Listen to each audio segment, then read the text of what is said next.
Ang init na, grabe. Nagpa-refill uli ako ng ng kape mga kainags Tapos bago kasi ako pumasok dito, sabi ko, refill, tumango naman. Kaya lang nung siguro napapansin niya, araw-araw na ako nagpapa-refill ng kape rito. parang naiinis na yata sa akin yung mga staff dito Winter, spring, summer, or fall. Tuloy ang buhay sa Canada. Kasi lagi ako nakakatipid ng $1.82. Kasi ito, pag binili mo to, $2.82. Sabi ko nga sa inyo nakarang vlog natin, araw-araw nagpapa-refill ako rito, $1 lang ang binabayaran o $1.05. Siguro siningil ako $2.82. Sabi ko, kala ko ba refill $1.05 lang, bakit sinisingil mo ako ng $2.82? Tatawid muna ako sandali. Sabi ko ang mahal naman, araw-araw ako nagpapa-refill dito, $1.05 lang binabayaran ko, bakit niyo sinisingil mo ako ng $2.82? Ngayon lang. Ganun ba? Sabi niya, kasi hindi ko napansin yung refill mo Hindi, sabi ko pinakita ko sa iyo. Sige, sabi niya ganun. $1.05 lang binayaran ko.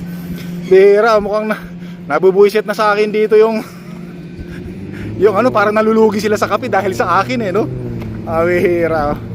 Ang sarap kasi ng kape dito sa Shell mga kainags Hindi ko pinopromote yan Para sa akin, masarap lang yung kape nila rito, yung dark roast black coffee.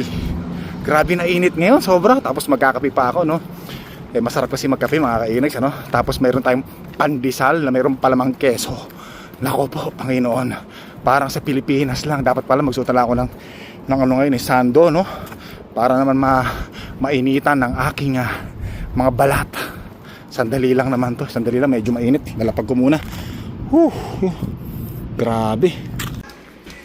Salin na natin sa para hindi agad masira yung refill cup natin. Kasya yan Yun, sakto.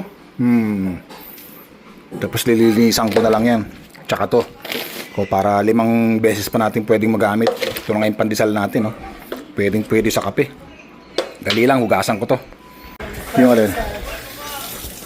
hugasan natin, tapos tissue. Yan, nunasan na natin yung tissue. Malinis na yan. Patuyuin muna patuyuin muna natin sa araw para bilad natin sa araw.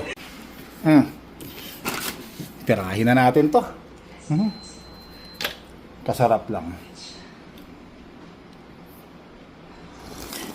Ma'am, may papalaba ka ba? Naglalaba na ako ng damit. Meron ka ba ipapalaba? Sabihin mo lang sa akin Naku, sarap na niluto ni Mahal na Reyna Mukhang adobo to Dito nga muna tayo mga kainags Ma, sabihin mo lang pag may papalaba ka sa akin Walang problema yan. Ako pa, napakabuti kong asawa. Panginoon mga kainags pwede pa tayong magsampay. Gawa ng mainit pa ang panahon. Alas 6 na ng gabi ngayon. Pero kita nyo naman yung araw. Dito natin ilagay yung, saan ko ilalagay yung sinampay? Yung mainitan talaga. Dito pwede dito, sandali. Naisampay ko na dyan yung mga damit natin doon. Tsaka doon mga kainags merong isa rito. Yan. Maya lang tuyo na yan. Ay, nako, sarap. Pero yung init ngayon, hindi na kasing init kanina. Medyo nag-aagaw, lamig yung hangin at yung init, sakto na. Yung mga aso natin dyan lang muna. Doon muna tayo. Tapos kung naririnig nyo, mayroon ba kayo naririnig mga kainags Naririnig nyo ba yon? Mula yun doon sa aircon natin. Yun yung fan. Kasi yung fan, okay pa, ayos pa. Pero yung aircon, sira na mga kainags Kasi 10 taon na namin hindi nagagamit yung aircon, kaya nasira na.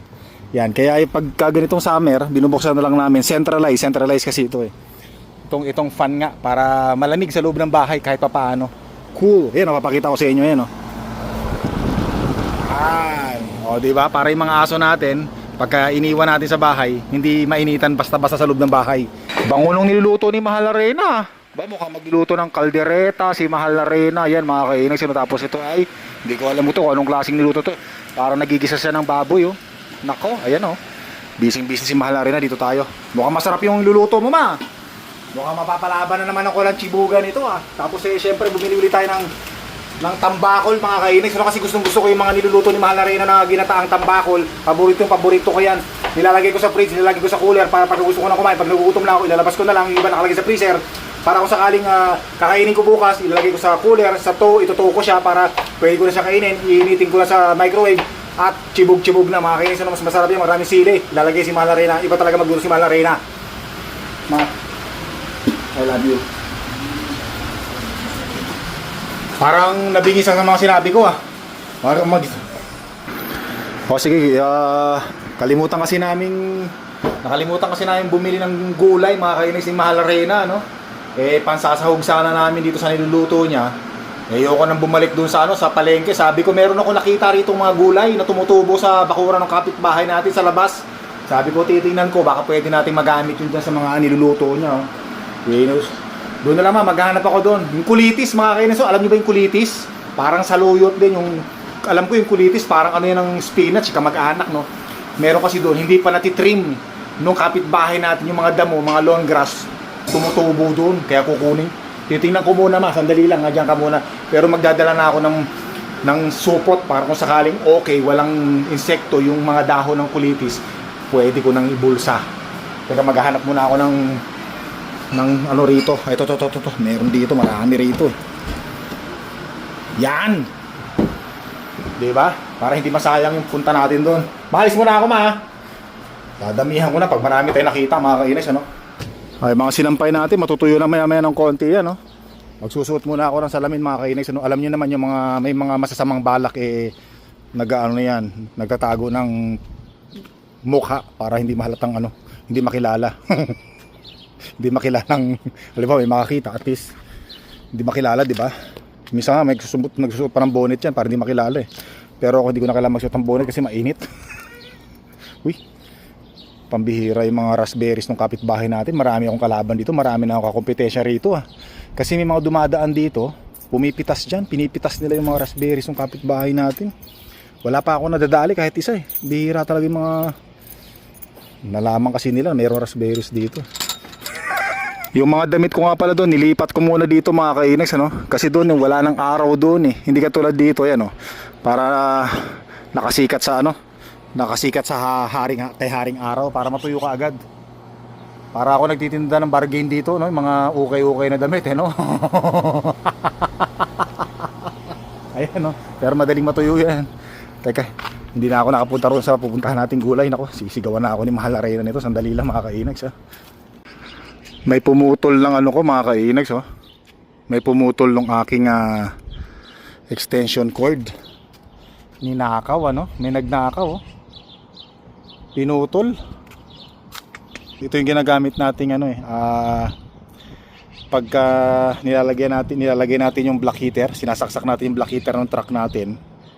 Dito natin nilalagay. Pinabayaan ko kasi kaya may pumutol Ninakaw. Tinitira rin talaga ngayon Ito mga kainex Actually hinila siya hinila siya kaya ito kasi nakalawit yan hanggang dito para sakto dito sa sakto siya dyan. Ang ginawa ko para hindi nga siya manakaw, tinali ko siya rito kaya tingnan mo hinila siya, pinilit siyang hilahin kaya lang hindi nila mahila gawa nga ng nakalock to dito may tali. Kaya ang ginawa na lang nila, pinutol na lang doon. Akala siguro nila makukuha nila ng buo. Grabe pero tingin ko anyway, at least kung nanakaw man niya yon, bagay lalagyan niya na lang ng yun yung bibili na lang sa Home Depot yun nung saksakan, kakabit niya lang na ganon. Bibili lang sa Home Depot magkano lang, mga $2 lang yun. Pwede na magamit yun. Sabi na nga ba sa inyo, pagka ganitong summer maraming naglilipanan na yung mga masasamang loob. Bagay, masama rin kasi yung loob ko Pumipitik ako ng mga raspberries yan, tuloy na dali rin ako. Bihira. Anyway, sanay na tayo dyan dito sa Canada, ganyan talaga. Punta tayo rito. Yan, doon lang meron ako nakita mga kulitis dito Sana hindi pa natabas ng kapitbahay mukhang hindi pa nga.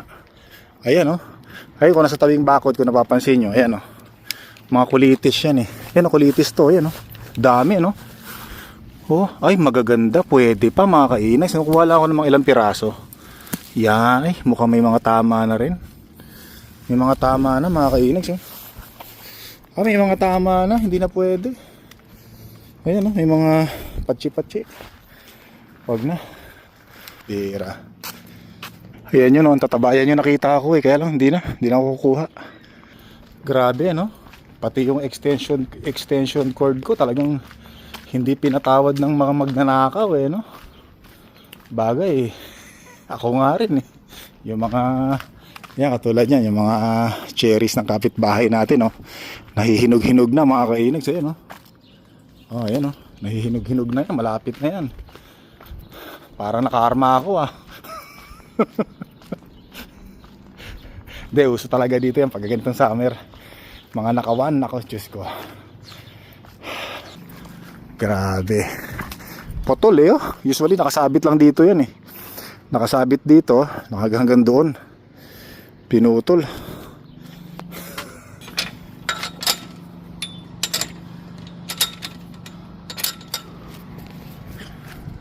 Ayan, oh. Putol, oh. Ginunting, eh, oh. Pok. Ginunting. Tara. Matatawa ka na lang, eh. Pumutol lang cord ko doon sa ano.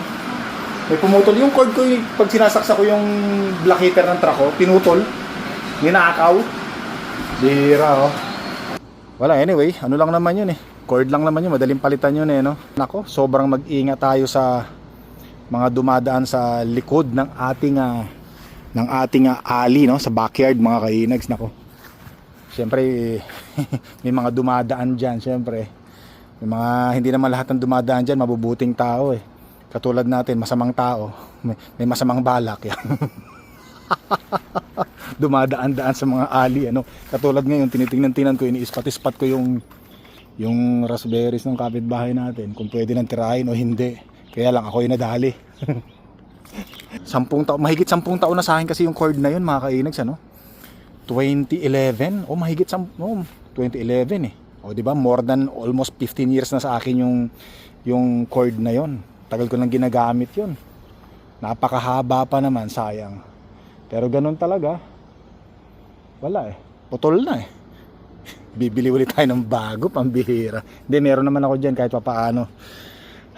So yan, mga kainis, ano? Ngayong summer, naku, mag-ingat tayo. Wag tayong, especially yung ating mga garahe, wag nating kakalimutang bukas yan. Nako, baka pag uwi natin galing sa trabaho, yung mga gamit natin sa garahe natin, pag naiwanan natin bukas ang pintuan, ubos, simot, mga kainis, ano? Nako, yung pinaghirapan nating inutang sa mga Home Depot ng mga kagamitan, mga lawnmower, kung ano-ano pa, mawawala ng isang bigla, ibibenta lang ng mga magnanakaw, eh, no?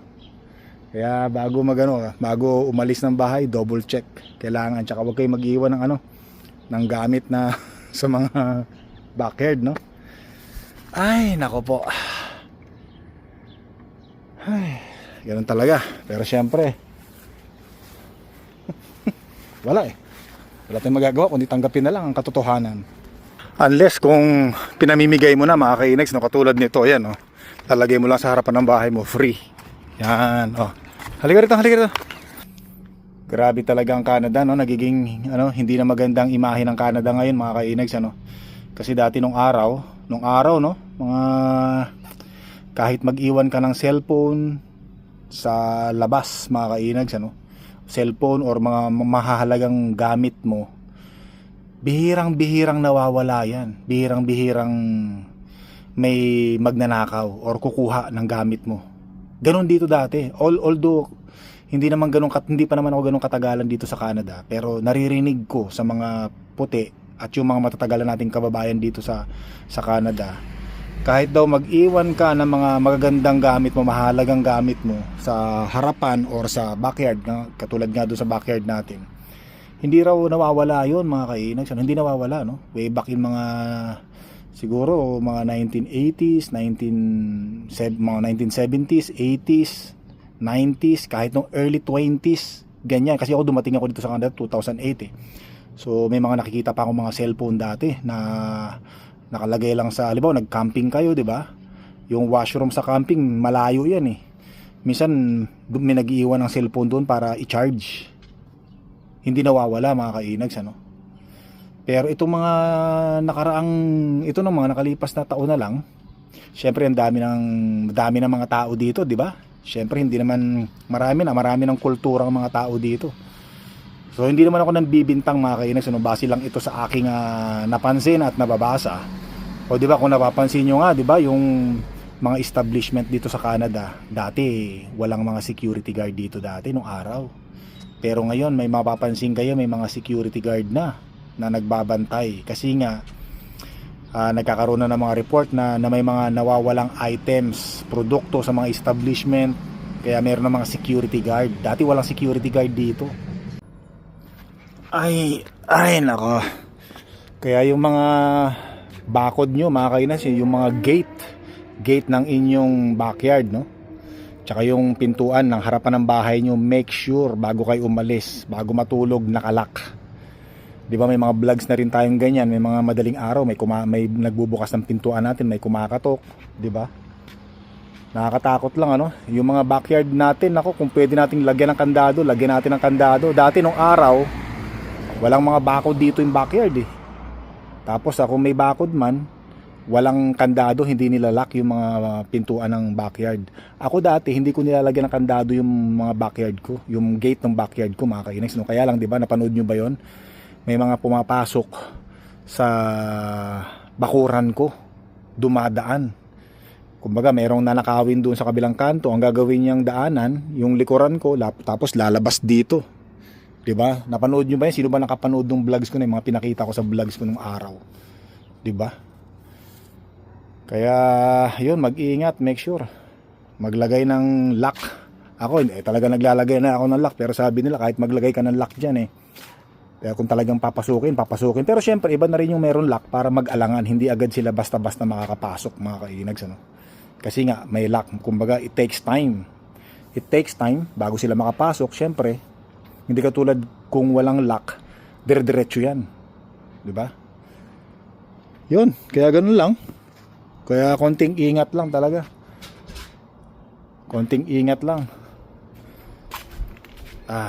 ayan, kaya yung tingnan nyo yung ano ko, yung bakod ko rito, may kandado na, may ganito pa.